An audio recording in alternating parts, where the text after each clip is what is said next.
All right. Okay. Back again for Making the it happen. last video here, starting with chapter 17, Enough Really Is Enough. Okay. How to stop keeping 3 dozen empty egg cartons just in case. Yes. Yeah. Last May, we thought we might have to move. Right. There was just job situation, and if we were going to have to move, it was going to be with very short notice. Like, at most, I would have a week, maybe 10 days to pack up. I didn't realize that. Yeah, Okay. no, it was going to be very, for factors not worth discussing right now. And so I remember being absolutely panicked because I had pretty much told God, no more moves, just no more moves. I still had so much stuff, and I tried to follow your books and was making some progress, but my problem was because I wasn't taking care of the heart issues. I could get rid of stuff and then it would just come flowing back in. Right. And a lot of it stemmed from just this sense of, I deserve it, I need it, I've never gotten really nice things in my life. I really was so focused on all of the scarcity that I was going to hang on to and keep bringing in quantities to make up for it, which of course doesn't work. But when we thought we were going to have to move, and I started adding up the expense it was going to be, because we would have had to hire our own moving van unless we could find new job. We thought we'd have to move to Southern California to stay with family. So moving van and then storage of all of our stuff. And I knew the size of the moving van it took to move us here. Right. It was enormous. Right. And I was just, oh my goodness. And suddenly this thought came to me. And I thought, you could just give it all away. And I kind of like looked around like, is somebody going to arrest me for thinking that? And I was like, no, that's just not possible. And then I started walking through the house and I started looking at things and going, I can give that away. I can give that away. I can give. And I realized I wouldn't need to do Craigslist. I wouldn't need to, a small moving van for the books. Yes, have exactly. to keep the books. But I realized I could literally just invite church members and friends and just come and get it, come and take it, because it would be so much cheaper. Let's say, 6 months down the road, whatever, to buy new or used or whatever, but to replace it once we knew it was happening, rather than to rent the van and pay for the storage to keep all sorts of used furniture. And I realized really what this came down to was I going to trust God to provide for us? And when I walked through the house and realized, oh no, I don't want to get rid of all of it, but I could. Yes. I could let go of all of it. Without singing the Frozen song, Let It Go. I really could let it all go. And I would be fine. Right. There was such a sense of freedom. It was like, oh, now that I don't need it, now that I'm not hanging on to it. And part of it was because, as we've talked earlier, gratitude has become such a practice for me that I don't feel gypped. I don't feel like I need to hang on to my stuff. I feel like, oh my goodness, as I've told you, we've told family members for quite some years now, don't give us anything for Christmas. Please don't give us, Well, and I'd be happy to. Yeah, I told you earlier. I don't know how to word it quite perfectly, but what we're going to give as gifts this Christmas is we're going to go ahead and sponsor a child through Compassion, maybe too. Yes, and through you. And then what we're going to do, what we're going to give as gifts is we're going to pick the month of each person's birthday, and that sponsorship for that month will be in honor of that family member, so they can know, that their birthday, it's kind of a combination birthday Christmas gift, I guess. But I just wanted to figure out how to make it a family thing to do that. So anyhow, okay, we didn't have to move. Right. Yep, you're still there. But we spent, and when I say we, Anne-Marie was a huge help with this, we spent the summer getting rid of stuff. I mean, load after load after load. I didn't think, oh, thank goodness we didn't have to move, I'll go ahead and keep it all. Right. I could not get rid of that stuff fast enough, because once I realized I can let it go, okay, we'll do, let's get rid of it. And we've been intentional about keeping certain things, but one of the most precious things that I found while going through all of the boxes marked miscellaneous stuff, from 3 moves ago. We didn't know it was it, but what we found was something, well, I found 2 things. One is I found the pocket watch I gave Daniel as an anniversary gift. It was either a 1-year or a 5-year, I can't remember, but we have not had that pocket watch out for over 20 years. That's amazing. And so he's now using it. That's so great. And we found the flag that was presented to Daniel's mother at his father's funeral. And tell everybody what you did with that, because I think that's so cool. And it had kind of surfaced and resurfaced, but his father passed, we're going on 20 years ago now. And so, and I thought to myself, every time I saw it, oh, one of these days I'm going to, and I was like, this is one of those days.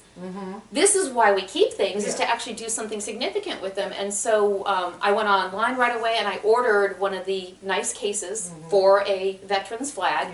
And Daniel was out of town at the time. And so by the time he got home, not only had we mounted the flag in it, but we had actually hung it on the wall in a place where we have a spotlight. Wow. So we walked in the door and he was happy to see us, and within a few seconds his eyes were, and he choked up. And we've now found a beautiful picture of his father that's going to go in there. So and then great. we do have some records that will, because it's a display case Right. as well as the.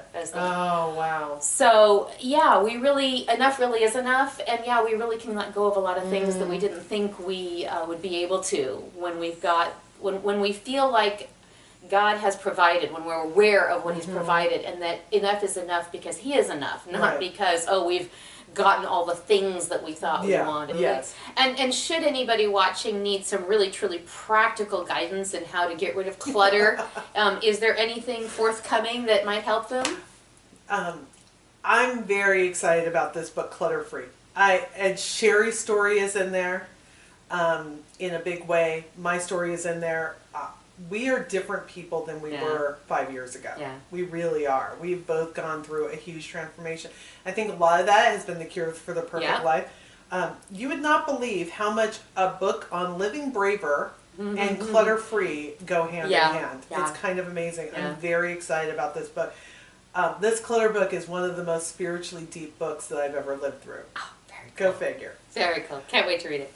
All right, the next one is chapter 18, No More Last Minute. How to take I work better under pressure out of your vocabulary. It's so true. I don't know why it's taking me this long to figure this out. You and my friend Erin and I have she's my friend, you're my friend, but really you're also my co-author. Yes. And one of the big things that we have discovered, because you and Erin both love to write. Yes, we do. I write because you love the women who read your books. I love the women who read my books, and I love being able to tell them stories. The writing process is very difficult for me. I am dyslexic. There are a lot of challenges in writing for me, and just sitting still, huge challenge. But one of the things that we've discussed, and I'll be honest, I would put things off because I did not like them. I didn't like it. So one of the things that we've discovered recently is that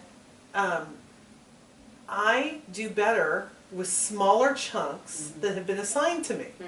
And so I am working on a book that's not due until February. I've been working on it for months, but it's been such a pleasure. Who are you? I know! Because let's just say that's not how this book was written. I say nothing. Because one, it's not a crisis, so I'm not in this mode all the time. But I think it's not just about doing things ahead.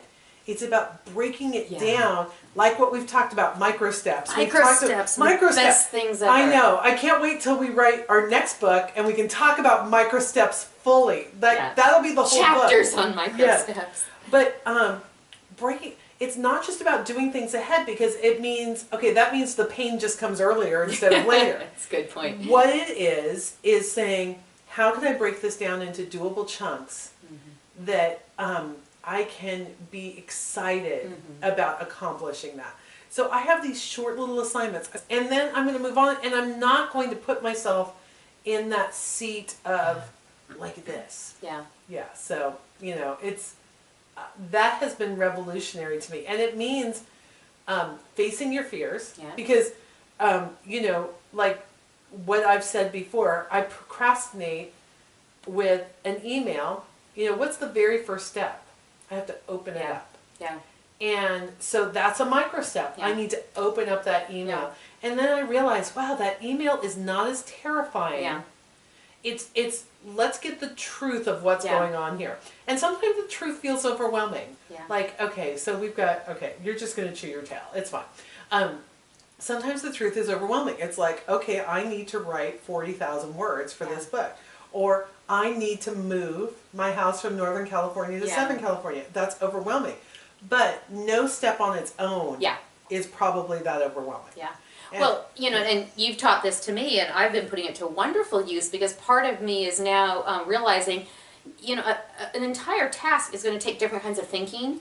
So if I can just do one little task that just uses one kind of thinking. Like if it's critical thinking, yeah. let's just do that. Or creative thinking. Or maybe it's no thinking. Just find the box you couldn't find, you know. Right. And so being able to say, I'm just going to do that one infinitesimally small, almost embarrassingly small, but it's the one boulder. It's the one obstacle that it's in the way. Right. So I've been really asking myself, what am I afraid of? What am I afraid of? What is scaring me about this?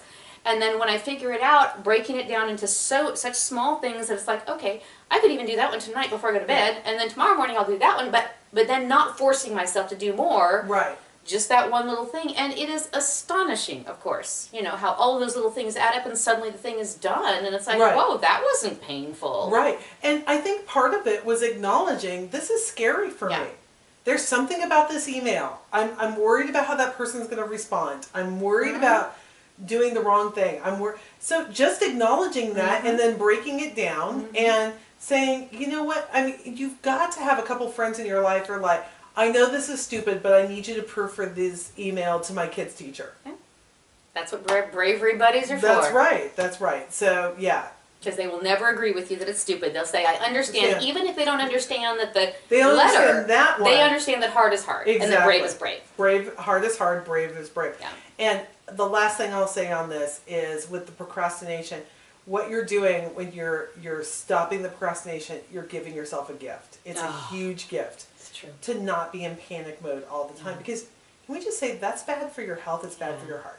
So and for your relationships. Yeah. So break it down. Yeah. Love it.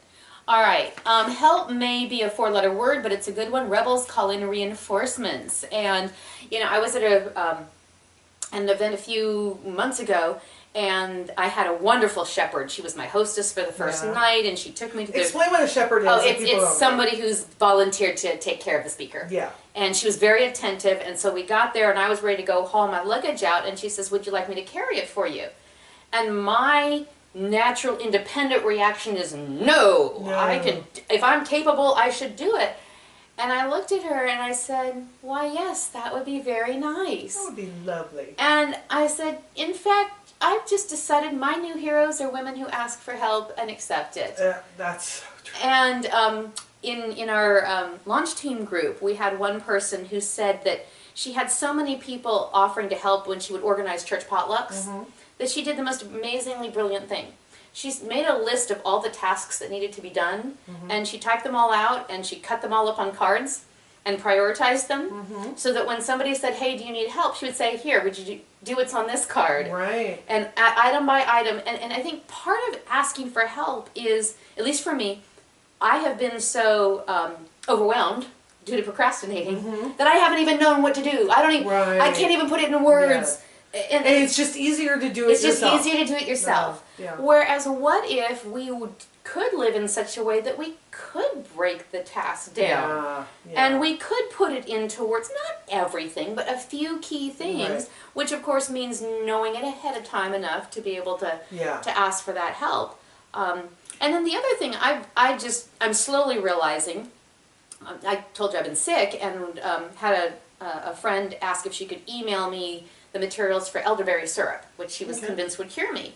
And I wasn't going to accept, but at the end of her message, she said, I would really love to do this for you. I was like, oh, okay. You would love to do this, yes. Thank you. I will gladly accept. So she wasn't mailing you the list of ingredients. No, she was mailing you... It's a packet of everything I need, and then the recipe, and telling me exactly how to do it. And I'm so lovely. going to do it this weekend. And of course, you didn't want to bother her. You didn't want to put her out. You didn't want to do. But there was something about that last line. It's something I'd really like to do for you. And I thought, what if all the times I've said no to help, it was something they really wanted to do for me, with me? Right. What if they were asking to help so that we could chit chat and maybe they could share a problem and I could? What have I missed out on? Right. In terms of connecting and developing community by being this lone ranger and saying no. No is a complete sentence. Why this 2-letter word is the most powerful one in your vocabulary. Oh, no has been a very valuable word this year. And it's interesting. I've had... One thing that's happened recently is I am friends with a popular author. And people ask me to get to her. And, I think sometimes it's done with very selfish motives, but sometimes it's done with a very, they really feel like they have something that could help her. And what I've had to do to be a good friend, because I think that I could pass stuff on to her and she would just get it and she would be fine. But I'm thinking, I think everything she gets is an extra burden on her. Yeah. And so I'm trying to be brave and say no, not just for me, but for people I care about. Roger is an extreme introvert. That doesn't mean he can't function in society. It means society exhausts him. It's very tough for him. And I know that I need to protect a lot of that. So it's not just about me, it's about what's good for my people. And, this Nicaragua trip was a big discussion for us because not just going to another country and not just getting the information about that to have all the facts, but being around a bunch of artists for 5 days. And being able to say, we had one meeting where he was just exhausted. He wasn't sleeping well there. And it's like, no, you don't have to be at that meeting. I'm the artist. I have to be at that meeting. And people asked where he was, and I said, and it was so lovely. The coordinator said he needs rest. Good. Yep. Ooh. And so I know. Even on a mission trip doing God's work. Yes. Very good. He needed rest. Exactly. So I got to sit outside with the giant bats and debrief. Awesome, right? But but saying no in the short term to preserve the long term. Oh, so good. It's exactly what I needed to do. It's the healthiest choice, and I want to say no a lot so I can say yes a lot. Yeah. Because there's a lot of yeses I want to do, and I look at good people get no. Yeah. Selfish people don't get no. Okay, this isn't funny, but it's kind of a funny situation. I had an event booked for mid-April. Okay. A MOPS group. This is a lovely group. They have saved for 2 years to have me. It's so sweet. So, I talk with the coordinator. We're getting ready for the event. Roger's stepmother dies in a car crash. Oh, yeah. So I say, can we reschedule? Well, there was no time to reschedule for the rest of that season. Sure. So she said, can we do it in September? I said, of course. So we move it to September. And I'm scheduled to be there on September 10th. My dad dies on September 5th. Yeah. And you can't make this stuff up. You can't make it up. Yeah. So we move it to November 5th. And so, and this, like, I get the call, Kathi, do you want to go to Nicaragua with Compassion? So Kim, my assistant, says, I'm not making that call for you. I can't do it. I can't do it. I call her, and she said, Kathi, of course you have to be there. Bless her heart. Of course you have to be there. Oh. And I said, and of course you'll be getting half of your rate back. Yeah. 4 times. Bless her heart. 4 times we've had to schedule this. But she gets it. She gets it. Yeah. This is a woman who gets it. And, we, if it's the 5th time, it's free. I don't know what we do in that circumstance. I've only had to reschedule one thing in my entire career. Yeah. And this is what's happened. Yeah. I mean, but people who care about you, and you know what, and here's the thing.